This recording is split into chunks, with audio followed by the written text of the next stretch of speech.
नमस्कार, आप देख रहे हैं 4 पीएम और मैं हूं आपके साथ निधि तिवारी। बिहार की राजनीति आए दिन चर्चा का विषय बनी रहती है। कभी नीतीश कुमार पलटी मार लेते हैं, कभी वो बीजेपी में चले जाते हैं, तो कभी वो आरजेडी के साथ चले जाते हैं और सरकार बना लेते हैं। लेकिन अक्सर जो है उनकी राजनीति की वजह से जो बिहार है वो चर्चा का केंद्र बना रहता है। इसके साथ साथ जीतन राम मांझी को लेकर लगातार शंकाएं जो है वो बनी हुई थी, फ्लो टेस्ट से पहले भी और अब फ्लो टेस्ट के बाद भी जिस तरह से वो बयानबाजी कर रहे हैं और फिर से अपनी उन्होंने वही मांगे शुरू कर दी है मंत्री पद को लेकर। और अब तो एक जो पोस्टर है बिहार में वो चर्चा का विषय बन गया है। क्या है उस पोस्टर में और क्या मांग कर रहे हैं जीतन राम मांझी, जिससे ये माना जा रहा है कि वो जो है वो सीधे सीधे नीतीश की कुर्सी पर अपनी नजर जमाए हुए हैं। तो इन्हीं सब चीजों पर हम चर्चा करेंगे और इस चर्चा में हमारे साथ मौजूद है अभिषेक मिश्रा जी। सर, बहुत बहुत स्वागत है आपका। सर, आखिर उस पोस्टर में क्या कुछ है, एक बार अपने दर्शकों को दिखा देते हैं फिर इस पर चर्चा करते हैं। तो ये देखिए, ये पोस्टर है और इसमें लिखा गया है कि कर दो हर पंचायत में ऐलान, बिहार का मुख्यमंत्री होगा मांझी का संतान। तो ये इस तरह से ये पोस्टर है, आप देख सकते हैं। ये बिहार में लगाया गया है और यही जो है वो राजनीति का केंद्र बना है। पंचायत स्तरीय कार्यकर्ता महासम्मेलन बुलाया गया था और उस दौरान उसके जो पोस्टर बैनर लगे हैं, होर्डिंग लगे हैं, उसमें एक पोस्टर बड़ा खास है। और मैं फिर बता दूं कि पटना का ये बहुत व्यस्ततम चौराहा है, पटना का डाकबंगला चौराहा। और बात की शुरुआत हम यहीं से करेंगे। ये तस्वीर हम अपने दर्शकों को दिखाना चाहते हैं। पटना के डाकबंगला चौराहे पर यह तस्वीर लगी है। कर दो हर पंचायत में ऐलान, बिहार का मुख्यमंत्री होगा मांझी की संतान। और ये कार्यकर्ता की तरफ से पोस्टर लगाया गया है, हिंदुस्तानी आवाम मोर्चा की तरफ से पोस्टर लगाया गया है, पार्टी के राष्ट्रीय सचिव की तरफ से ये पोस्टर लगाया गया है। और जीतन राम मांझी के बेटे हैं संतोष सुमन, वो अर्जुन की भूमिका में दिखाई दे रहे हैं। तो ये बड़ा पोस्टर पटना के डाकबंगला चौराहे पर, हम चाहेंगे कि हमारे जो कैमरा सहयोगी हैं, हमारे सहयोगी विशाल इस पूरे डाकबंगला चौराहे की तस्वीर भी दिखाएं। पटना के इस मेन चौराहे पर, पटना के इस सबसे व्यस्ततम चौराहे डाकबंगला चौराहे पर यह पोस्टर लगाया गया है और सीधे तौर पर यह मांग कर दी गई है कि अब तक तो जीतन राम मांझी मंत्री पद मांग रहे थे, मंत्री पद की मांग नहीं है, अब सीधे मुख्यमंत्री की मांग है, मुख्यमंत्री पद की मांग है। नजर नीतीश की कुर्सी पर है और ये कहा जा रहा है कि कर दो हर पंचायत में ऐलान, बिहार का मुख्यमंत्री होगा मांझी की संतान। तो ये सियासत है जीतन राम मांझी की, जीतन राम मांझी का ये नया खेल है निधि। और उन्होंने अपना खेल दिखाना अब शुरू कर दिया है। एक बड़ी डिमांड जीतन राम मांझी ने कर दी है कि अब मुख्यमंत्री पद चाहिए। देखिए, बिहार में कैबिनेट का विस्तार होना है, मंत्रिमंडल विस्तार होना है। अब पता नहीं ये मामला अटकेगा, लटकेगा या मंत्रिमंडल विस्तार हो जाएगा, कई तरह की चर्चाएं हैं। लेकिन मंत्रिमंडल विस्तार अगर होना है तो उससे पहले जीतन राम मांझी ने प्रेशर पॉलिटिक्स शुरू कर दी है। जीतन राम मांझी ने दबाव बढ़ाना शुरू कर दिया है और अपनी डिमांड को उन्होंने बढ़ा दिया है। अब तक वो कह रहे थे कि भाई देखिए, हमारे बेटे को भी वही विभाग, हम मंत्री बने तो वही विभाग, और फिर एक मंत्री पद, हमें 2 मंत्री पद चाहिए, हमें एक रोटी से पेट नहीं भरता है। तो 2 मंत्री पद की मांग कर रहे हैं। लेकिन जीतन राम मांझी की जो डिमांड है उस डिमांड को बहुत सीरियसली लिया जाएगा, इस बात की गुंजाइश कम है, क्योंकि उनकी डिमांड को अब तक सीरियसली लिया नहीं गया है। और मामला सिर्फ इस गठबंधन का नहीं है निधि, बल्कि मामला कई और गठबंधन का, जब भी वो रहे हैं 2 मंत्री पद की मांग करते रहे हैं, उनकी डिमांड किसी ने सुनी नहीं। कोऑर्डिनेशन कमेटी बनाने की मांग करते रहे गठबंधन में, वो डिमांड भी किसी ने सुनी नहीं। और अब तो ये मुख्यमंत्री पद की मांग कर रहे हैं, बेटे के लिए मुख्यमंत्री का पद चाह रहे हैं और कह रहे हैं कि मुख्यमंत्री होगा मांझी की संतान। तो मांझी का बेटा जो होगा वो मुख्यमंत्री होगा बिहार का, तो सीधे नीतीश कुमार की कुर्सी पर नजर है। और एक महत्वपूर्ण बात, कुछ महत्वपूर्ण बात मैं बता देता हूं निधि, कि आज जो पंचायत स्तरीय महासम्मेलन था हिंदुस्तानी आवाम मोर्चा का, जीतन राम मांझी की पार्टी का, उसमें कई बड़ी बातें जीतन राम मांझी ने कही है। सीधे तौर पर नीतीश कुमार के जो करीबी नेता हैं, उन नीतीश कुमार के करीबी नेताओं पर हमला बोला है और कहा है कि नीतीश कुमार कई कैकई से घिरे हुए हैं। वो जो कहते हैं वो करना तो चाहते हैं, लेकिन उनके साथ जो रहने वाले कैकई हैं वो उनको नहीं रहने देते हैं। जीतन राम मांझी ने कहा है कि आप 20 सीट हमें जितवा दीजिए, हम शराबबंदी को खत्म कर देंगे, हम ऐसा मामला रफा दफा कर देंगे। ये तमाम बातें जीतन राम मांझी ने कही है। तो खूब बोला है, बिहार की राजनीति को एक तरह से और गर्माहट दे दी है। जीतन राम मांझी ने अपने तेवर दिखाए हैं और जीतन राम मांझी की हैसियत क्या है अभी बिहार की सरकार में ये बताने की जरूरत नहीं होगी। ये सच्चाई है कि अगर फ्लोर टेस्ट से पहले जीतन राम मांझी ने पाला बदल लिया होता तो फिर शायद खेल कुछ और हो गया होता, स्थिति कुछ और होती और नीतीश कुमार और भारतीय जनता पार्टी की सरकार नहीं बचती, जो न जाने कैसे कैसे बची है और जैसे तैसे बची है। तो इस वक्त आप जो ये पोस्टर देख रही हैं, हमारे दर्शक जो ये पोस्टर देख रहे हैं, वो महज एक पोस्टर नहीं है बल्कि बिहार की सियासत की संभावित तस्वीर है, बिहार की राजनीति की भविष्य की तस्वीर है। और सरकार बची है लेकिन अभी घमासान बाकी है। मंत्रिमंडल विस्तार पर हम लगातार चर्चा कर रहे थे और आज ही हमने अपने दर्शकों को यह खबर बताई है कि देखिए मंत्रिमंडल विस्तार हुआ तो नाराजगी का विस्फोट और बढ़ेगा और कई तरह की नाराजगी है। जेडीयू के नेताओं की नाराजगी, जेडीयू के विधायकों की नाराजगी, असंतुष्टों को कैसे संतुष्ट करेंगे नीतीश, कई लोगों की महत्वाकांक्षा चाह मंत्री। रही थी कि आखिर इतना ज्यादा जो देरी की जा रही है मंत्रिमंडल विस्तार में, पहले फ्लोर टेस्ट को लेकर इतने दिन लगा दिए गए, उसके बाद ये मंत्रिमंडल विस्तार को लेकर आखिर पेच कहां फंस रहा है?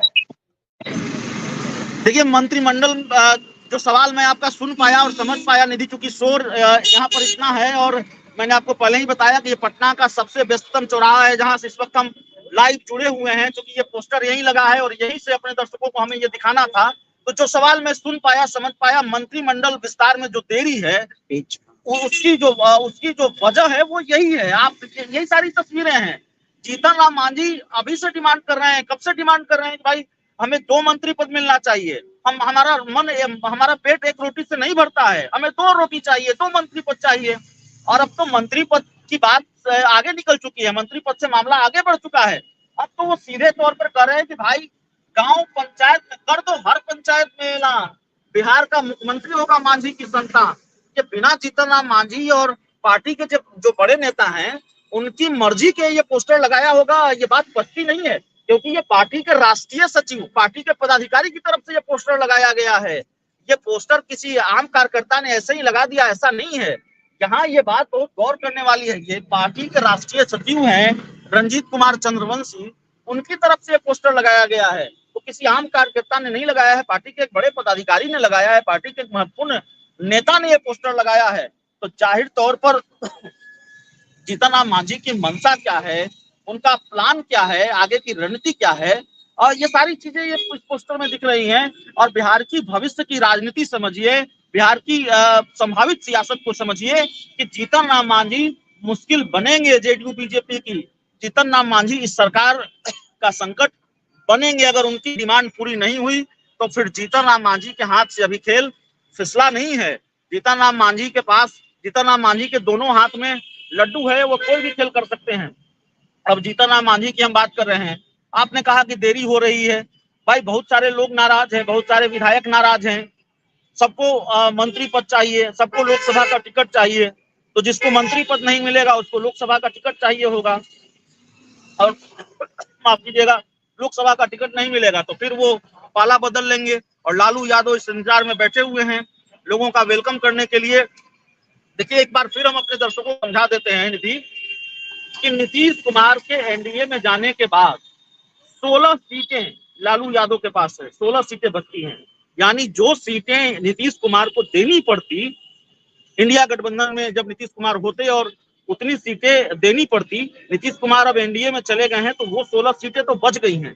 तो वो उन 16 सीटों के सहारे लालू यादव खेल कर सकते हैं, उनके पास देने के लिए ज्यादा है।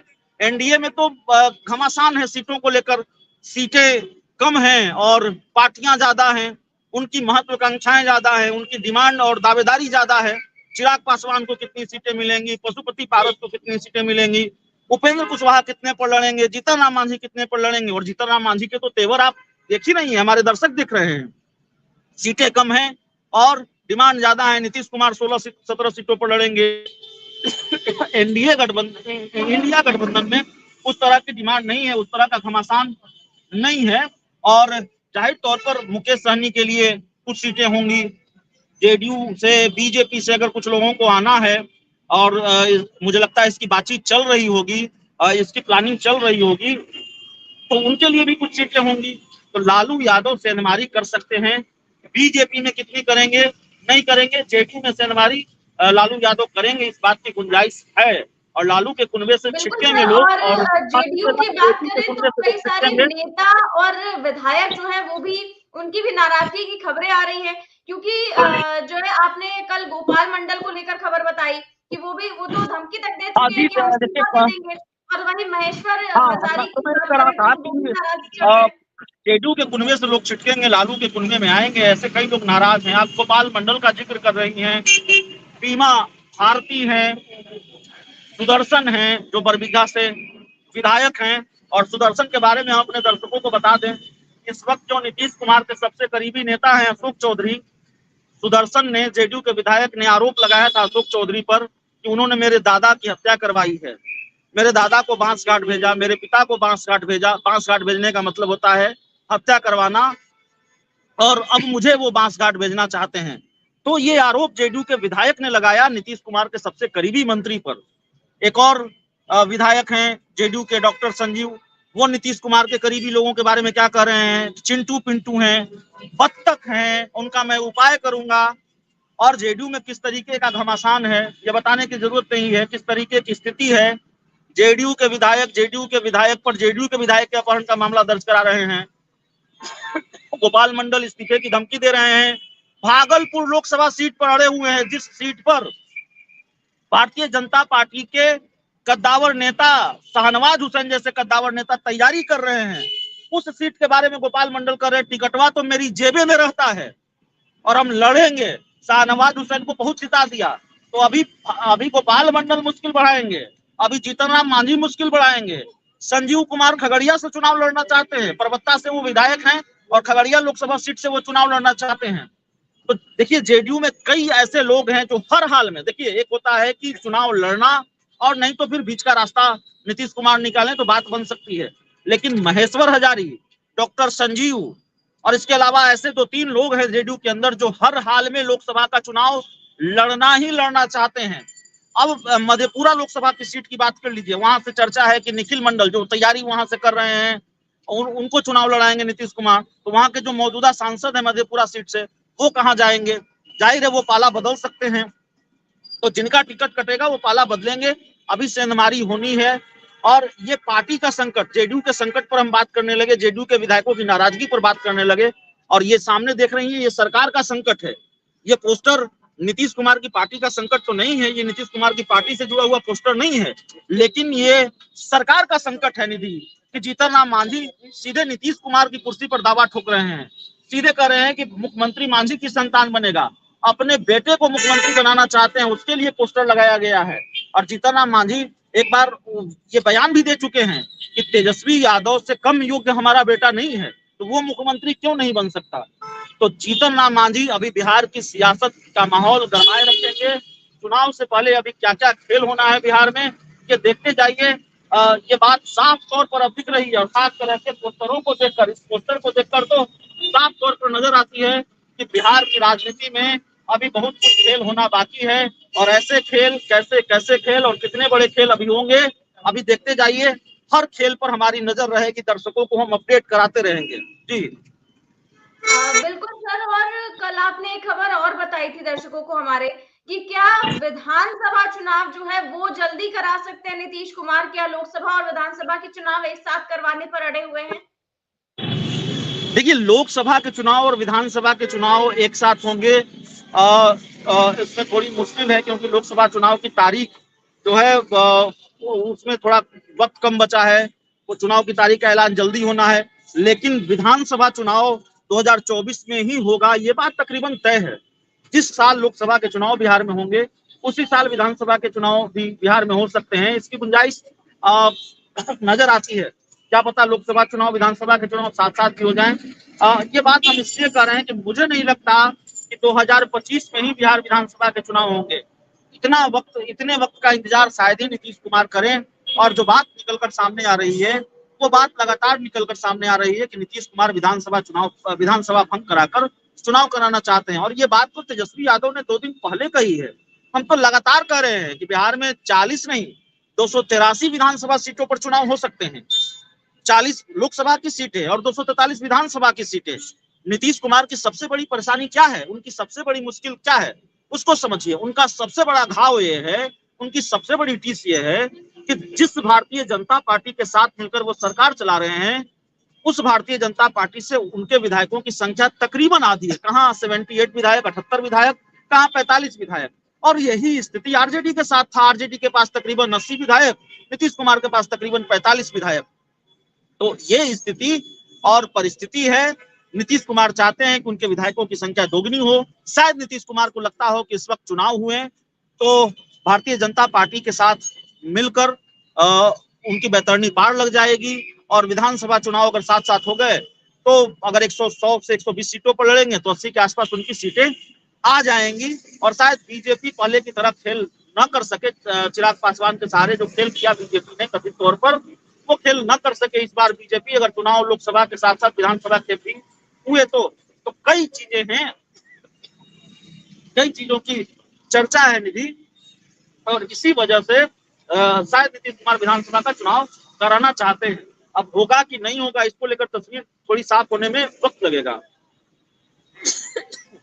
जी बिल्कुल सर, आपने जीतन राम मांझी की बात की तो आखिर में हम सवाल उन्हीं पर करेंगे कि क्या लगता है कि मंत्रिमंडल विस्तार जब होगा और अगर जीतन राम मांझी जिस तरह से 2 मंत्री पद की मांग कर रहे हैं, अगर उन्हें नहीं मिला तो क्या वो पलटी मार सकते हैं? जी दीदी अपना सवाल दोहराएंगी, मैं सुन नहीं पाया। जीतन राम मांझी क्या पलटी मार सकते हैं मंत्रिमंडल में? जीतन राम मांझी को लेकर बात हो रही है और मंत्रिमंडल विस्तार में अगर जीतन राम मांझी की बात नहीं मानी गई तो क्या वो पलटी मार सकते हैं? देखिए, अब बिहार के बारे में और बिहार की राजनीति के बारे में, वैसे तो देश के बारे में, यूपी के बारे में ये सवाल ही बेमानी है कि कोई पलटी मार सकता है कि नहीं मार सकता है। जिस उत्तर प्रदेश में आप बैठी हैं निधि, उसी उत्तर प्रदेश में एक नेता हैं ओम प्रकाश राजभर। क्या कहा था उन्होंने? भारतीय जनता पार्टी के साथ नहीं जाऊंगा और तब भी नहीं जाऊंगा जब भगवान जी आकर कहेंगे, तब भी नहीं जाऊंगा। भगवान ने आकर नहीं कहा बीजेपी के साथ जाने के लिए, तब भी ओम प्रकाश राजभर चले गए। बिहार में नीतीश कुमार ने क्या कहा था? मर जाएंगे लेकिन उन लोगों के साथ नहीं जाएंगे। अमित शाह ने क्या कहा था? दरवाजा बंद है। तो पलटी किसने नहीं मारी है? पलटी यूपी में ओम प्रकाश राजभर ने मारी है, पलटी जयंत चौधरी ने मारी है, चवन्नी हूं कि पलट जाऊंगा, पलटी बिहार में नीतीश कुमार ने मारी है, पलटी बीजेपी ने मारी है और पलटी कई बार जीतन राम मांझी ने भी मारी है। तो जीतन राम मांझी पलटी नहीं मारेंगे इस बात की कोई गारंटी है क्या? जीतन राम मांझी की डिमांड अगर पूरी नहीं होती है तो जाहिर तौर पर उनके दोनों हाथ में लड्डू है। लालू यादव को बहुत परहेज जीतन राम मांझी से नहीं है और जीतन राम मांझी अगर उनके कुनबे में जाएंगे तो फायदा ही होगा। और आरजेडी के साथ अगर बेहतर डील मिली, इंडिया गठबंधन के साथ बेहतर डील मिली तो जाहिर है जीतन राम मांझी पाला बदल लेंगे। आखिर जिस सरकार को बनाए रखने में, बचाए रखने में जितनी भूमिका है उनके 4 विधायकों की, और उनकी अगर डिमांड नहीं मानी जाएगी तो फिर उनके पास ऑप्शन है। और राजनीति में त्याग, राजनीति में अब नैतिकता, इन चीजों का कोई महत्व तो है नहीं। राजनीति में साथ रहने की कस्में, तो इन चीजों का भी कोई महत्व नहीं है। तो पलटी नहीं मारेंगे क्या गारंटी है? हो सकता है आने वाले दिनों में ये तस्वीर देखने को मिल जाएगी, जीतन राम मांझी पाला बदल लिया, उन्होंने चले गए उस खेमे में। जी जी बिल्कुल सही बात है सर, बहुत बहुत शुक्रिया आपका इस चर्चा में भाग लेने के लिए और इतनी सार्थक चर्चा के लिए।